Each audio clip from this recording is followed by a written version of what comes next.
Hello, everyone, and welcome to Sarita Aircrew Offshore. I know that title probably made your heart skip a beat. Senior travelers denied boarding. Sounds absolutely terrifying, right? But before you cancel your upcoming trips, take a deep breath. I'm not here to scare you. I'm here to prepare you and empower you with the truth about what's really happening at airports in 2026. As a flight attendant with 15 years of experience, I've witnessed firsthand the confusion and frustration these new changes are causing, especially for our more experienced travelers. Just last week, I watched a lovely 73-year-old woman nearly miss her flight to see her grandchildren because she didn't know about one simple documentation requirement. That broke my heart, and it's exactly why I'm making this video today. Today, I'm going to share 7 critical things you need to know about the 2026 airport changes. Changes that airlines aren't clearly explaining and that are catching senior travelers completely off guard. By the end of this video, you'll know exactly how to prepare, what to bring, and how to protect yourself from boarding delays or denials. Let's dive in. The Real ID Deadline Reality. Here's what's really happening and why the confusion is at an all-time high right now. The Real ID deadline that kept getting postponed? It's finally here in 2026, and TSA is no longer accepting standard driver's licenses for domestic flights.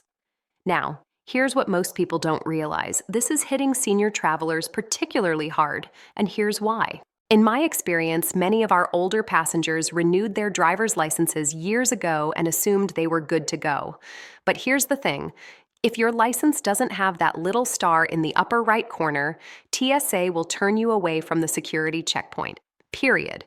And I've seen this happen to travelers in their 70s and 80s who have been flying for decades without issue. Just 2 months ago, I had a passenger, a 76-year-old retired teacher, show up at the gate in tears. She'd made it through check-in but was stopped at security. Her license was from 2019, perfectly valid for driving, but it didn't have the Real ID star. She missed her flight to her daughter's wedding. The airline couldn't help her. TSA couldn't make an exception. It was heartbreaking. Here's what makes this even more complicated. Some states automatically issue Real ID compliant licenses, while others make you specifically request one. If you haven't been to the DMV since 2023, there's a good chance your current license won't work for flying anymore. The alternative? A valid passport or passport card. But here's another issue I'm seeing constantly. Seniors who don't travel internationally often don't have passports, or their passports expired during the pandemic and they never renewed them. Let me be clear about what this means for you. Before you book any flight in 2026, check your ID right now. Look for that star. If it's not there, you have 2 options. Get to your DMV for a Real ID compliant license, or apply for a passport card. It's cheaper than a full passport if you only need it for domestic travel. Don't wait until the week before your trip. DMV appointments are backed up in many states, and passport processing can take 6 to 8 weeks. New medical documentation rules. This next one is affecting thousands of senior travelers, and most people have no idea it's even happening. TSA has rolled out new screening procedures for medical devices, mobility equipment, and medications in 2026, and they're being incredibly strict about documentation. As flight attendants, we're seeing passengers with wheelchairs, oxygen concentrators, CPAP machines, and even insulin pumps facing unexpected delays or being asked to provide documentation they don't have. Here's what changed. TSA now requires advance notification for certain medical devices and, in some cases, a letter from your physician. This is particularly true for portable oxygen concentrators, which must be FAA approved, and for travelers carrying more than a 3-month supply of medications. Let me tell you what I witnessed just last month. A 71-year-old gentleman with a portable oxygen concentrator arrived for his flight. He'd flown with it dozens of times before. But under the new 2026 rules, TSA needed to see his doctor's letter stating his medical need and the manufacturer's FAA approval label on the device. He had neither document with him. It took 2 hours to sort out, and he missed his connection. Here's the truth that airlines aren't clearly communicating. If you use any medical device during flight, you should now carry documentation. That includes a letter from your doctor, dated within the last year, describing your condition and medical necessity.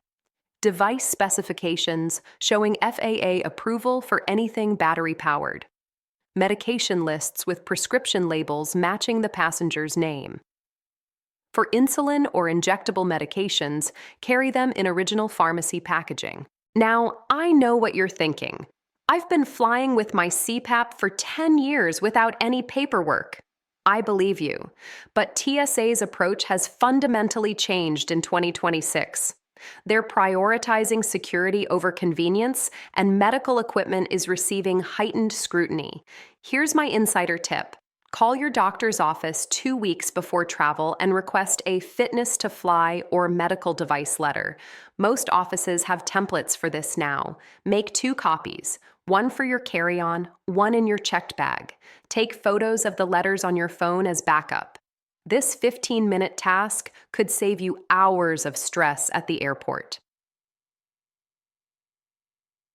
Biometric screening expansion. This next change is probably the most controversial, and it's causing significant confusion and concern among passengers of all ages, but especially our senior travelers.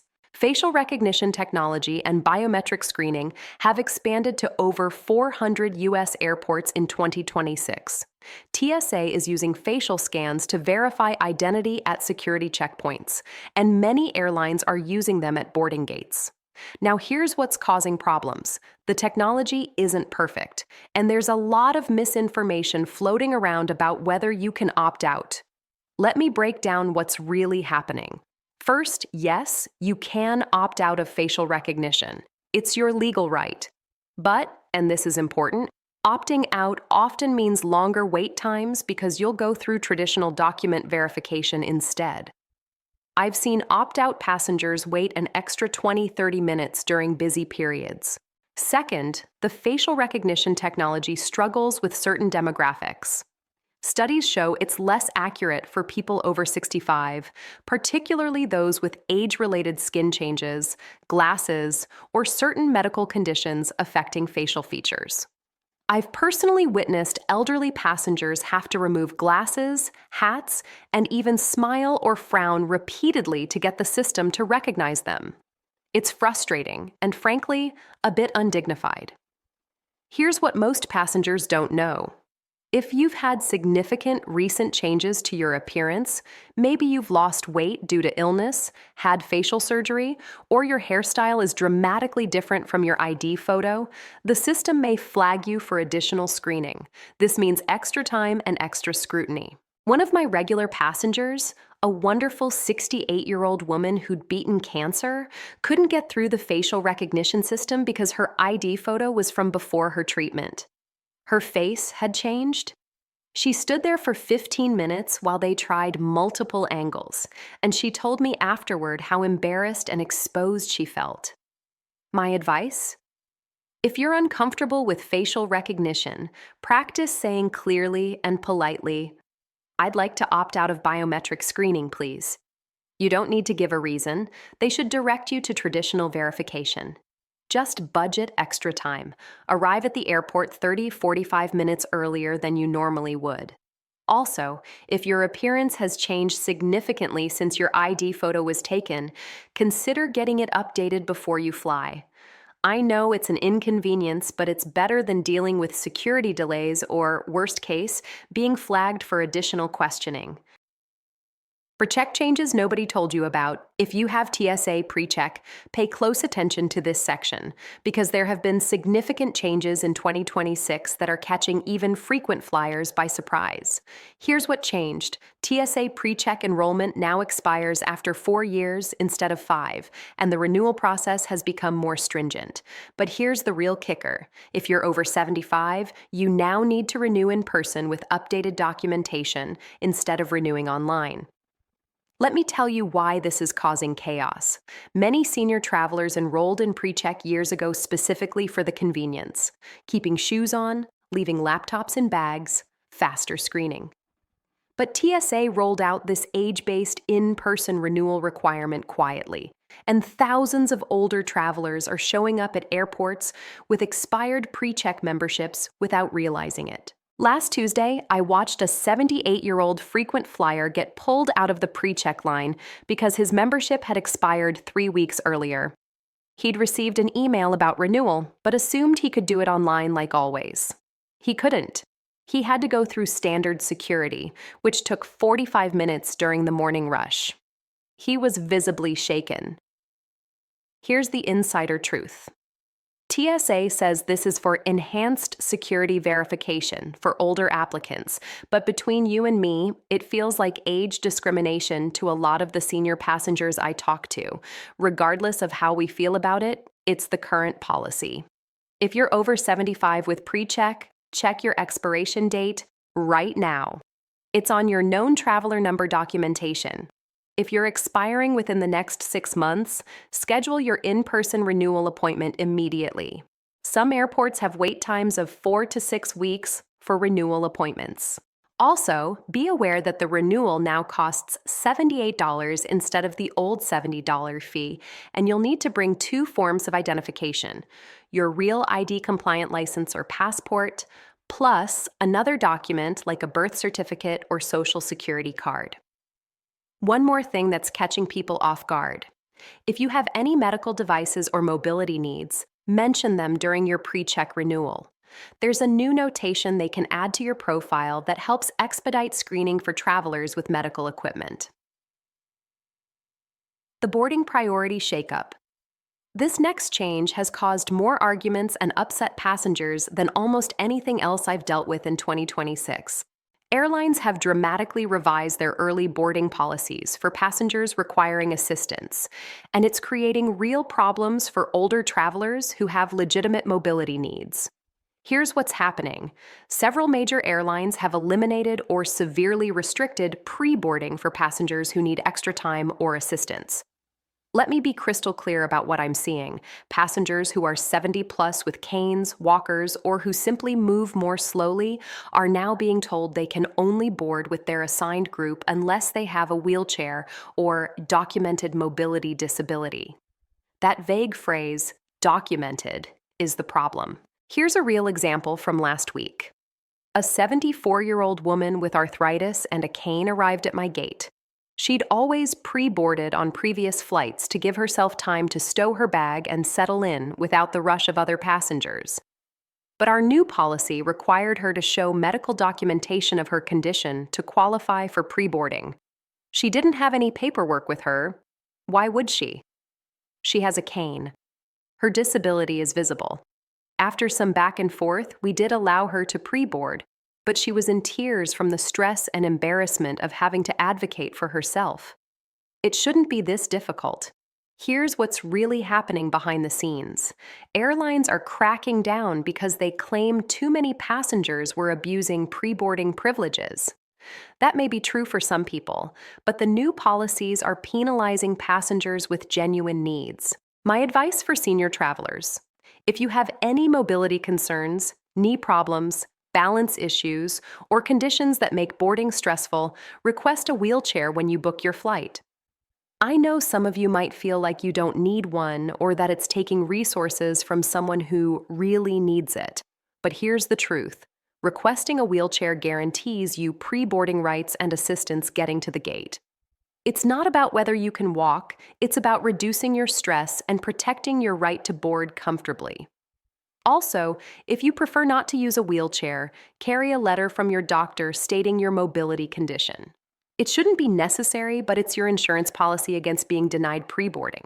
One more insider tip. The boarding process itself is supposed to take no more than 30-45 minutes for a full aircraft. If an agent tells you that you can't pre-board, politely but firmly say, "I have a mobility condition that requires extra boarding time.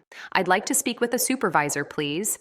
Don't argue with the gate agent, they're following policies, but supervisors often have more flexibility to make judgment calls. What you can actually do about it. Okay, I've given you a lot of information about what's changed, and I know it probably feels overwhelming. But here's the good news. If you prepare properly, you can navigate all of these changes smoothly. Let me give you my complete checklist for 2026 air travel. 60 days before your flight. Verify your ID has the Real ID star or start your passport application. Check your TSA pre-check expiration date and schedule renewal if needed.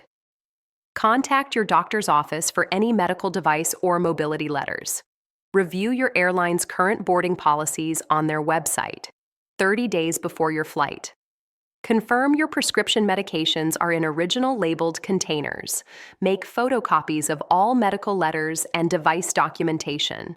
Update your airline reservation with any special assistance requests. Take photos of all important documents and store them on your phone 1 week before your flight. Call the airline to reconfirm any special assistance, wheelchair, oxygen, etc. Pack medical supplies in your carry-on with documentation on top for easy TSA access. Print your boarding pass and confirm your flight status. Charge all medical devices and pack backup batteries if allowed. Day of travel. Arrive at the airport at least 2.5 to 3 hours before departure. Yes, really. Wear comfortable shoes that are easy to remove and put back on. Keep your ID and boarding pass easily accessible. Have your medical documentation ready to show if requested. I know this seems like a lot, but think of it as insurance. Most of the time, you won't need half of these precautions. But when you do need them, when TSA asks for documentation or when an airline questions your boarding eligibility, you'll be so grateful you prepared. Here's what I tell my own mother, who's 72 and still loves to travel. It's better to be over-prepared and feel silly for bringing extra paperwork than to be under-prepared and miss your flight or face unnecessary stress. Your rights as a senior traveler. This final section is crucial because too many older passengers don't know what they're legally entitled to, and airlines don't always volunteer this information. First and foremost, under the Air Carrier Access Act, airlines cannot discriminate based on age or disability. That's federal law. If you're being treated differently or denied boarding solely because of your age, that's illegal. Document everything: names, times, exactly what was said, and file a complaint with the Department of Transportation. Here's what you're entitled to. Wheelchair assistance from curb to gate at no charge, always available. Priority boarding if you need extra time due to disability or mobility issues. Assistance stowing carry-on items if you have physical limitations. Seating accommodations for passengers with disabilities, though not guaranteed specific seats. Traveling with assistive devices at no extra charge. Now here's what airlines don't have to provide, and this surprises people. They don't have to let you board early just because you're over a certain age without documented mobility needs. They don't have to make exceptions to safety rules even for seniors. They can deny boarding if you can't meet basic safety requirements, like fastening your seatbelt or following crew instructions. Let me share something important. As flight attendants, we genuinely want to help you, but we're bound by safety regulations and airline policies. If we seem strict about certain rules, it's not personal. It's because we could lose our jobs or certificate for making unauthorized exceptions. That said, if you feel you're being treated unfairly, you have recourse. Every airline has a complaint resolution officer, CRO, available at the airport. You have the right to speak with them if you're not satisfied with how your situation is being handled. Don't be afraid to advocate for yourself politely but firmly. One final insider secret: airlines track complaints. If enough passengers report the same issue, policies often get revised. Your voice matters, especially when you document specific incidents and follow through with formal complaints to both the airline and the DOT. All right, let's recap what we've covered today, because I know that was a lot of information. The 2026 changes are real, and they're affecting senior travelers in ways that airlines haven't clearly communicated. From real ID requirements to biometric screening, from pre-check modifications to boarding policy changes, these updates can feel overwhelming. But here's what I want you to remember. Knowledge is power. You now know what to prepare, what documents to carry, and what rights you have. You're not helpless in this situation. With proper preparation, you can navigate these changes confidently and continue enjoying travel at any age. I've been a flight attendant for 15 years because I love helping people reach their destinations safely and comfortably. That includes you. Don't let these policy changes intimidate you out of traveling. Instead, use them as motivation to prepare thoroughly. You've earned your right to explore the world, visit family, and create new memories. If you found this video helpful, please subscribe to the channel so you don't miss future updates on travel changes and insider tips. I post new videos every week covering everything from packing strategies to airline policies to safety advice. Let me know in the comments. Have you already encountered any of these 2026 changes at the airport? What was your experience? Your stories help other viewers prepare, so please share. And if you have questions about anything I covered today, drop them in the comments and I'll do my best to answer. Safe travels, everyone. Remember, you've got this.